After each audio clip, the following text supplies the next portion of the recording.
రంగారెడ్డి జిల్లా Shabad psycho killer ఎక్కడున్నాడు? నిందితుడు రాజ్ కుమార్ పరారీలో ఉన్నాడా లేక పోలీసులకు చిక్కాడా?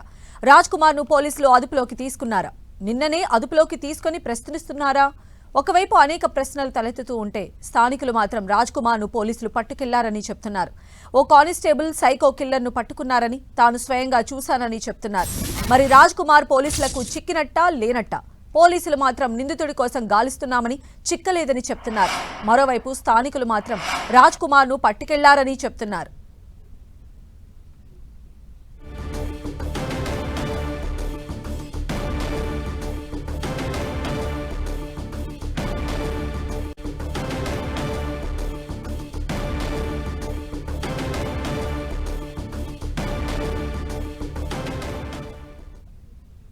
ఉంటుంది టిఫిన్ ఏంటంటే అంటే తిమ్మపూర్లో ఉంటా అని చెప్పిన వస్తే బండి వేరే బండి ఏం చేసిన ఆపి వేరే బండి ఆపి ఆ బండి మీద వెళ్తుండ్రు. అక్కడ కానిస్టేబుల్ వచ్చి ఆయన పట్టుకోగలిగాను. అక్కడ వేరే ఉరుకుతుంది బండి మీకెళ్ళి కూడా బండి ఆపి దుంకి వెళ్తుంది అక్కడ అన్నమాట.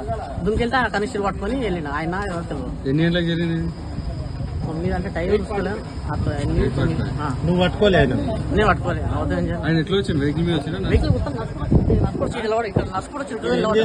జామకాయ తిని చేత పట్టుకుని నడుచుకుంటే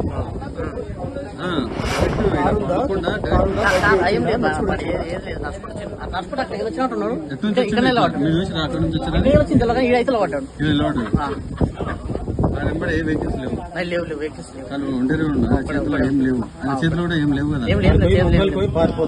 పారిపోతుంటే ఆయన టర్నింగ్ కాడ పోయి చూసిన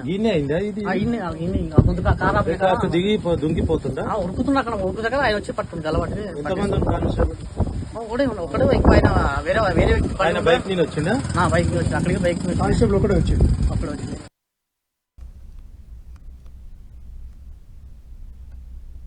ఇటు నిందితుడు రాజ్ కుమార్ కోసం railway police teams, tracking team, human investigation, technical teams మొత్తం 9 బృందాలు గాలిస్తున్నట్లుగా పోలీసు ఉన్నతాధికారులు తెలిపారు. నిందితుడి ఆచూకీ తెలిపిన వారికి 2 లక్షల నగదు బహుమతి అందజేస్తామని పోలీసులు ప్రకటించారు. సమాచారం అందించిన వారి వివరాలు అత్యంత రహస్యంగా ఉంచుతామని స్పష్టం చేశారు. ఈ కేసు దర్యాప్తును పోలీసులు అత్యంత ప్రాధాన్యతగా తీసుకున్నారు. సీనియర్ పోలీసు అధికారులు స్వయంగా ఈ విచారణను పర్యవేక్షిస్తున్నారు. క్రైమ్ సీన్ల నుంచి శాస్త్రీయ ఫోరెన్సిక్ ఆధారాలు సేకరించడానికి క్లూస్ టీమ్, డాగ్ స్క్వాడ్ ను రంగంలోకి దించారు. గతంలో ఈ నిందితుడిపై నమోదైన ఫోక్సో కేసును విచారించిన సబ్ ఇన్స్పెక్టర్ను సస్పెండ్ చేశారు.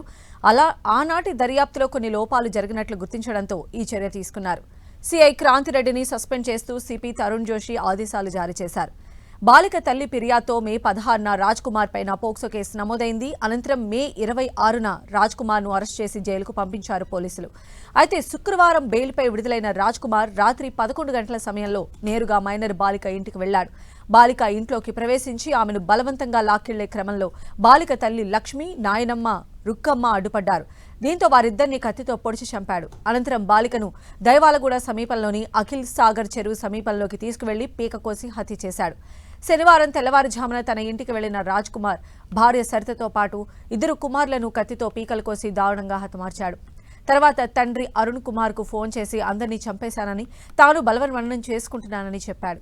ఈ విషయాన్ని వెంటనే పోలీసులకు తెలిపారు రాజ్ కుమార్ కుటుంబ సభ్యులు. ఘటనా స్థలికి చేరుకున్న పోలీసులు హత్యకు ఉపయోగించిన ఆయుధాన్ని స్వాధీనం చేసుకున్నారు. నిందితుడు రాజ్ కుమార్ కోసం గాలింపు చేపట్టారు. అయితే నిందితుడు పోలీసుల అదుపులో ఉన్నాడా, పారిపోయాడా అనేది ఇప్పుడు చర్చనీయాంశమైంది.